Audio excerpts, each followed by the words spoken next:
clear grateful ဆိုရင်ဒါတွေသိပြီလား Part 7အပိုင်း9 grateful ဆင့်ရှိသူတိုင်းစတင်လေ့လာနိုင်ပါသည် Number 23မြည်တီတို့ preposition ဝိဘတ်ဟုခေါ်သည်ဘယ်ဟာတွေကို preposition ဝိဘတ်လို့ခေါ်လဲလို့မေးကြည့်လိုက်ရပါမယ်မေးကြည့်တဲ့အခါမှာအချိန်ပြနေရာပြထွက်ခွာရာပြဆိုက်ရောက်ရာပြစသည်တို့ကို preposition လို့ခေါ်တယ်လို့ဖြေနိုင်ရင်အဆင်ပြေပါတယ်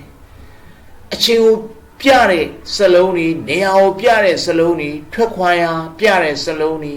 ဆိုက်ရောက်ရာပြတဲ့စကားလုံးတွေဒါကို preposition လို့ခေါ်တာပါမြန်မာလိုဝိပတ်လို့ခေါ်တာပါအချိန်ပြဆိုတာ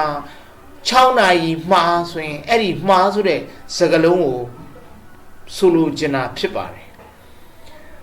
24 preposition များသည်မြန်မာလိုမြည်တို့အဆုံးတတ်လိရှိသည်မြန်မာလိုအဆုံးတတ်လိတတ်တာရှိတဲ့စကားလုံးတွေကဘာတွေလဲဆိုတော့နိုင်မာတွင်ဝယ်မကတူအာဖြင့်စတဲ့စကားလုံးတွေပဲဖြစ်ပါတယ် proposition တွေကတော့အများကြီးပဲပေါ့နော်ဝိဘတ်တွေကတော့အများကြီးပါပဲမြန်မာလိုဒါပေမဲ့ဒီထဲမှာအသုံးများတဲ့စကားလုံးတွေရွေးချယ်ပြထားတာဖြစ်ပါတယ်25သင်နှစ်တရာ preposition ငါးလုံးကိုအဓိပ္ပာယ်နဲ့တကွဖော်ပြပါ clean တဲ့ proposition ငါးလုံးကိုသူ့ရဲ့ဆန္ဒအလျောက်ကြောပြတာကိုနားထောင်ပေးပါမှားလားဆန်းစစ်ကြည့်ပါပေါ့နော်ဒီမှာတော့ဆရာအလင်းတင်တယ်လို့ proposition ငါးလုံးကိုပြောပြထားတာပဲဖြစ်ပါတယ် in အထဲတွင်